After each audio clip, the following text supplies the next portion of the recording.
The Essentials Toolkit. Great. And please be sure that you're leaving enough time in each of your classes to go over this toolkit. Just one at a time. What we want the participants to understand is how many tools they have really gathered, because there are plenty of them. And they're all invaluable. For us to be able to reach into our toolkit when we need it and identify that we feel something and know that we have a tool for that, and to go ahead and implement it is a gift, and it's the gift that we're trying to give to everybody. So for each of the Essentials tools, we're going to go over what the problem or feeling is, what it is for yourself, with your partner, and just some notes about it. So we start at the first one. The first one, it's a tool. It's a leveling posture. So let's say you're feeling disconnected and a lack of closeness. For yourself, you can ask for intentional connection. That's what all of this is about. It's about being intentional about what you are trying to create between you and your relationship and your partner. For your partner, you're asking that partner to be fully present for a conversation that matters. And for yourself to also be fully present for a conversation that matters. And then just some notes on the side. When it's important, begin by creating a safe space with each other. The next tool, the invitation rule. It is prime importance that we are always inviting and never inflicting. Sometimes we just want our partner to listen, right? So this is the tool to use if you want to communicate. But we also want to make sure that we're not interrogating, we're not forcing them to be in a situation that doesn't feel good. For ourselves, we also want the respect to be able to choose when we're available for a certain subject, when we're available for a certain activity. So it's important we have the same respect the other way around. So for yourself, identify which tool you want to use. For your partner, you're going to invite your partner to participate. And the notes, as I just said, use this first. Always invite. We're never inflicting. The daily temperature reading. When you have a sense that you're growing distance, go ahead and please make sure for each of these you're asking somebody to read the slide. But where you come in, you want to come in and emphasize that we get so busy with our lives that before we know it, sometimes we end up living with a stranger. We end up not knowing anything new that's going on in our partner's life. We don't know that there's a promotion that they have their eyes on, a vacation that they have been thinking of, a school that they wanted to start, a language that they wanted to learn, or a puzzle that they might have. It really gives us the space to make it a habit to feel comfortable with bringing something up if there's a worry or a concern. And always start with appreciations, always end with wishes, hopes, and dreams. And no, you might not have every single piece of the daily temperature reading every day. But we're going to at least explore if we have any new information, if we have any puzzles, or if we have any concerns and recommendations, and feel comfortable to bring it up with our partner. Confiding a concern. Go ahead and ask somebody to please read this. What is really difficult is that so many people are too scared to bring up a concern with somebody else. Or they're asking everybody else, what might this mean? Or look at this concern that I have. But they're letting everybody else know, their best friend, their mother, their father, their sibling, their barber, whoever that might be, instead of the person that we can really ask for something different from. We can really believe that our partner has empathy, just as we do. And on both sides, we want to be able to go ahead and bring something up without it causing distance. But how do we do that carefully?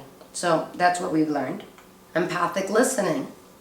When we become emotionally upset, we just want to make sure that that we are able to provide a safe space for somebody else to be able to confide. And we also hope that we too can be vulnerable in front of somebody.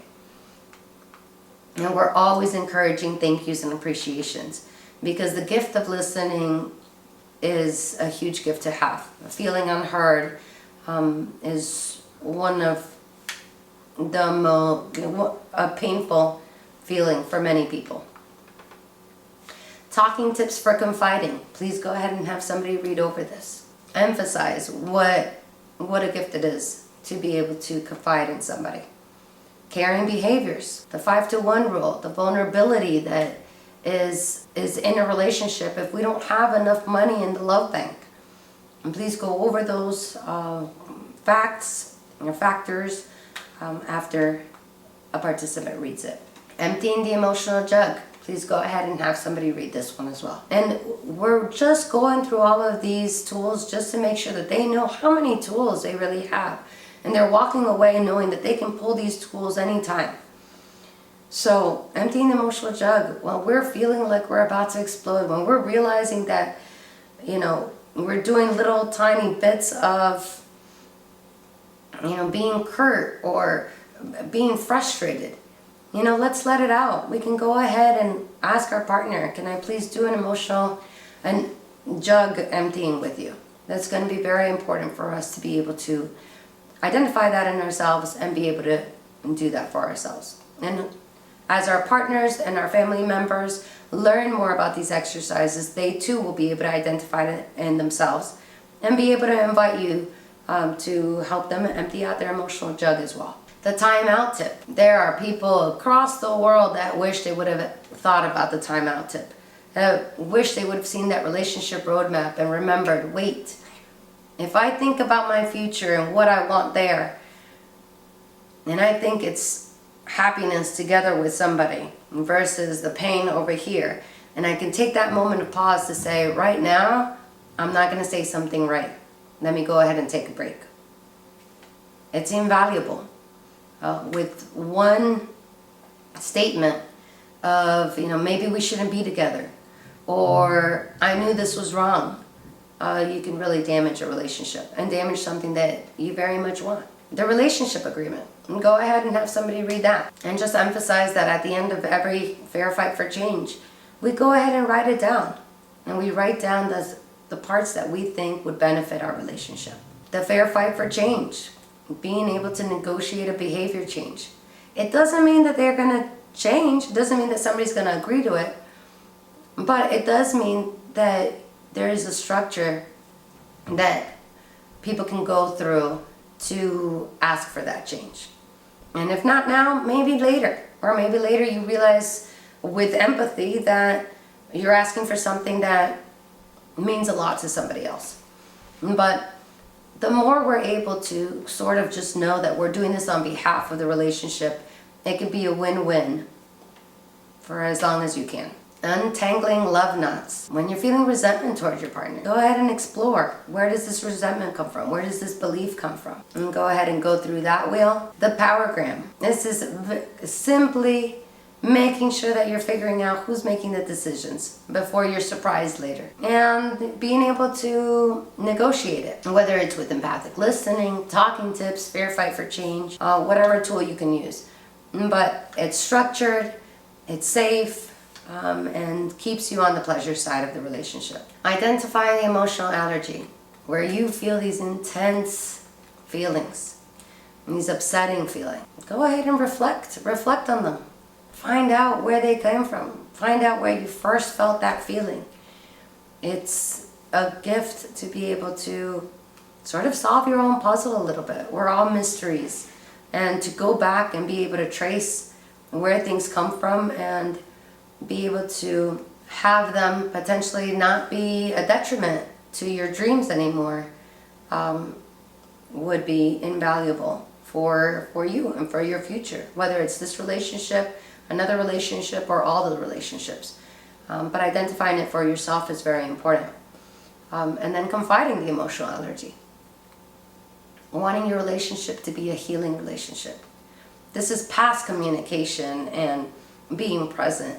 This is converting it into a relationship full of healing.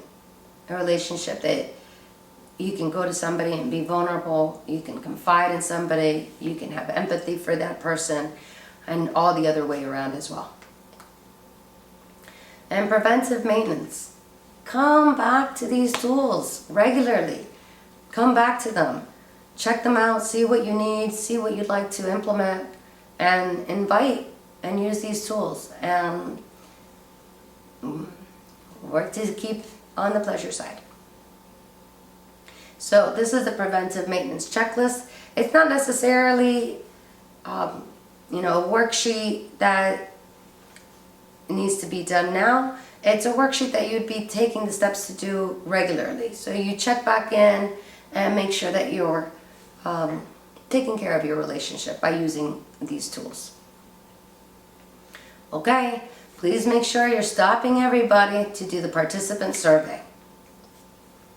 If you'd like to put music on, go ahead and put music on. But it's really important for every single class you do that class evaluation comes out to every single participant.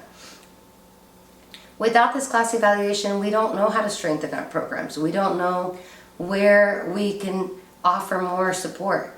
What's really important about this is that we want to support each and every one of you in every way possible. Your commitment, your dedication, your time is something that's very special. And it shows in just you watching one of these videos, two of these videos, all of these videos. But you're a part of this with us.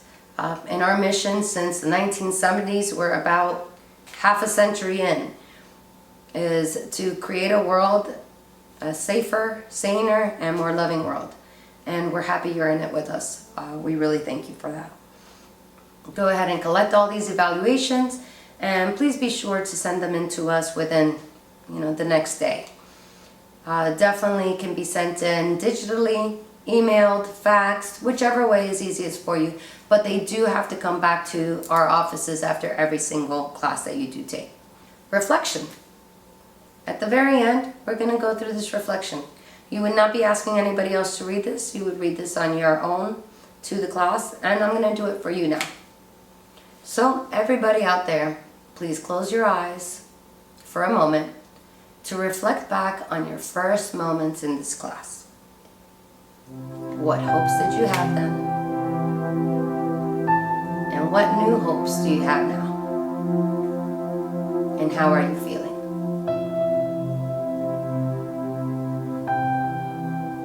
Go ahead and just take a few minutes.